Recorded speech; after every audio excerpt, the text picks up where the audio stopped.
అభివృద్ధి జగన్మోహన్ రెడ్డి గారి దగ్గర కానీ అంబటి రాంబాబు గారి దగ్గర కానీ జరిగితే ఎందుకు వచ్చినాయండి తెలుగుదేశం పార్టీలోకి ఇన్ని కుటుంబాలు? రావాల్సిన అవసరం లేదు కదా.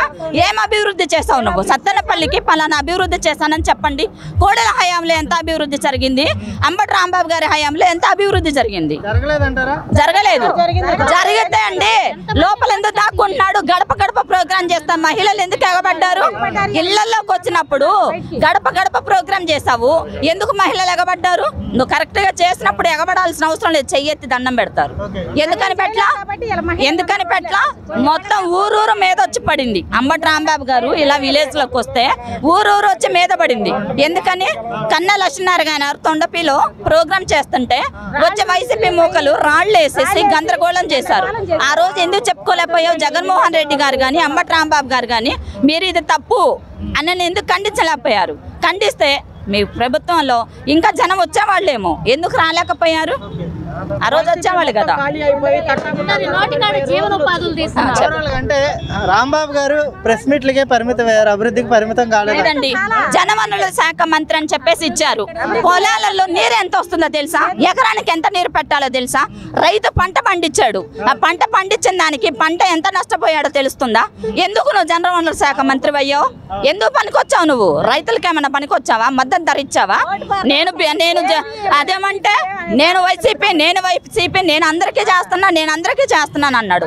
ఎవరికి అభివృద్ధి చేస్తావు నువ్వు? ఏం చేస్తావు? రైతులకి ఏం చేస్తాడు? కరెంట్ ఇచ్చాడు, ఉచిత కరెంట్ అని అన్నాడు కొన్నాళ్ళు రైతులకి. తర్వాత అది కూడా లేదు. ఇప్పుడు ఇళ్లలో కరెంటు బిల్లులు మాది తీసుకుందామండి ఒకరిది నేను చెప్పను. ఎప్పుడు కూడా 1000 రూపాయలు వచ్చే కరెంటు బిల్లు ఇవాళ 6000 రూపాయలు చచ్చినట్టు కట్టాల్సి వస్తుంది. మధ్య తరగతి వాళ్ళం మేము, చిన్న చిన్న వ్యాపారాలు చేసుకుని బతికే వాళ్ళం. ఇవాళ పిల్లల్ని చదివించుకోవాలన్నా కూడా ఫీజు కట్టానండి నేను. 6 లక్షలు కట్టా, 6,50,000 కట్టా నేను. స్కాలర్షిప్ తీసేశాడు. మధ్య తరగతి వాళ్ళని చదివించుకోవాలంటే పిల్లల భవిష్యత్తు ఏంటండి? 2వ బిడ్డ ఉన్నాడు. ఆ బాబు రేపు చదివించాలంటే మేమేం చేయాలి? మాఫీ అవుతాయని నేను అన్నానండి. కాకపోతే ఒకటి నిదానంగా ఒకదాన్ని మొట్టొట్టి చేసుకుంటానని వస్తానని నమ్మకం ఉండబట్టి ప్రజలు ఇంత పెద్ద ఎత్తున వస్తున్నారు. రాష్ట్ర స్థాయిలో జయహోబీసీ జరుగుతుంది అని అంటే నమ్మకం లేని ఇంతమంది జనం వచ్చారా? లోపలికి వచ్చి చూద్దాం రండి. ఎంతమంది వచ్చారు? వైసీపీకి ఎంతమంది వచ్చారు? వైసీపీ మీటింగ్ కి ఎంతమంది అటెండ్ అవుతున్నారు? అంతమంది అటెండ్ అవుతున్నారా? చూడండి. వాలంటీర్లను తీసుకురావడము, తాకట్లు పెట్టడం సచివాలయాల్ని. అదేమంటే నువ్వు ఎందుకు తాకట్టు పెట్టావంటే మేము తాకట్టు పెడతాం, మాకు హక్కు ఉంది. నువ్వెవడవయ్యా? హక్కు ఉంది, నీకెందుకుంది హక్కు? జనం సొమ్ము, నువ్వెవరివి తాకట్టు పెట్టడానికి? నిన్ను చూసి రేపు ఇంకోటి తాకట్టు పెడతాడు. సర్దుకొని ఇంటికి పోయే రోజులు దగ్గరకు వచ్చినాయి వైసీపీ పార్టీ. ఏదైనా ఒకటి ఫిక్స్ అండి, ఓడిపోవడం గ్యారంటీ. పవన్ కళ్యాణ్ మద్దతు తీసుకున్నారు. ఒక నిమిషం. పవన్ కళ్యాణ్ మద్దతు తీసుకున్నాడు.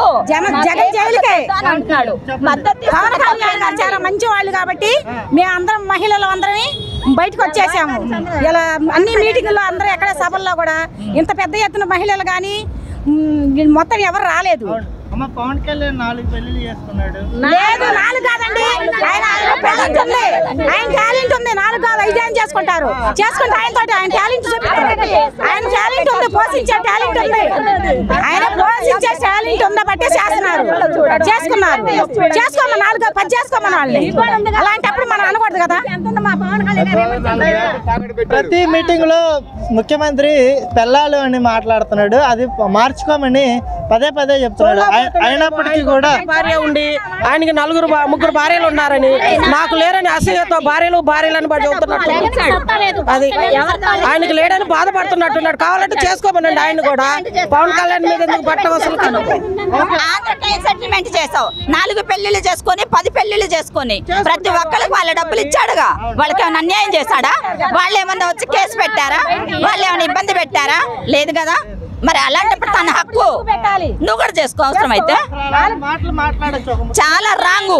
ఒక బాధ్యత గల ముఖ్యమంత్రి హోదాలో ఉండి నువ్వు అలా మాట్లాడితే నువ్వు చీప్ అయిపోయావా? ఎవరు చీప్ అయిపోయారు?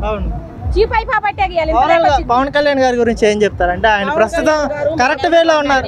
నెంబర్ 1 ఇప్పుడు సొంత ఆస్తులు అమ్ముకొని పార్టీ బాధ్యతలకి పెట్టాల్సిన అవసరం లేదు కదా, పార్టీ వాళ్ళే పెడుతున్నాడు. ఎవరు పెట్టాడు? ఏ నాయకుడు పెట్టాడు? తీసుకురమ్మనండి చూద్దాం. మరి ఆయనకి సలహాలు ఇస్తున్నారు, దాని గురించి కూడా సలహాలు ఇస్తున్నారు.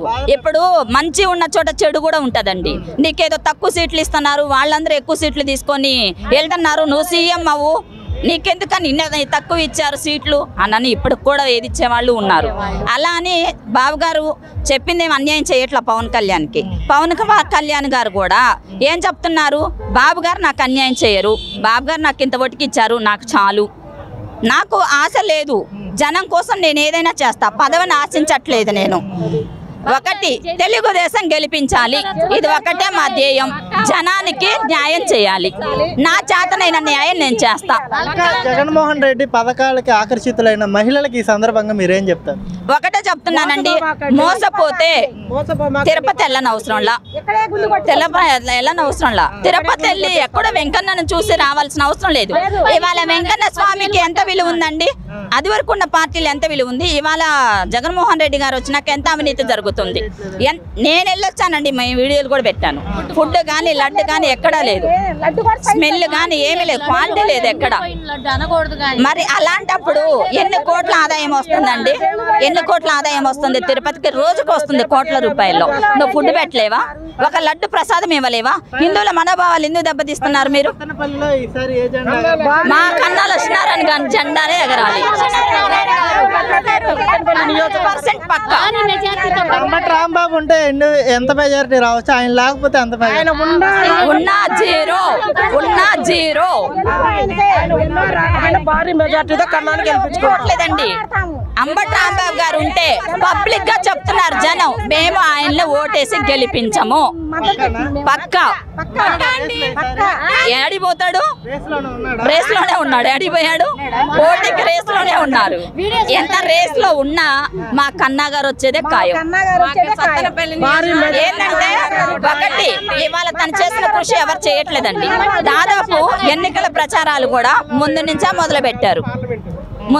మొదలు పెట్టారు. ప్రతి ఇంటికి, చావింటికైనా, ఏ ఇంటికైనా, సమర్థ ఇంటికైనా, పుట్టినరోజు అయినా, మెచ్యూర్ ఫంక్షన్, ఏ ఫంక్షన్ కైనా అటెండ్ అవుతున్నారు, జనంలోనే తిరుగుతున్నారు.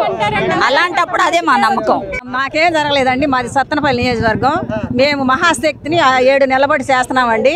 మహిళలోకి మరి ఫస్ట్ చంద్రబాబు గారు ఇచ్చిన యాన్మెంట్ని ప్రజల్లోకి, మహిళలోకి తీసుకెళ్ళాము. మరి ప్రతి ఒక్క మహిళ కూడా జగన్మోహన్ రెడ్డి గారిని ఇంటికి పంపించడానికి మా ఈర మహిళగా సిద్ధంగా ఉన్నాము. మహిళలకు ఇప్పుడు ప్రస్తుతం డ్వాక్రా రుణమాఫీ చేశారు. 48 గజాల స్థలం ఏదైతే ఉందో ఆ స్థలానికి రిజిస్ట్రేషన్ కూడా కల్పించబోతున్నాడు. అమ్మలక్కలకి పెద్ద ఎత్తున సంక్షేమాన్ని చేరువ చేస్తున్నాడు.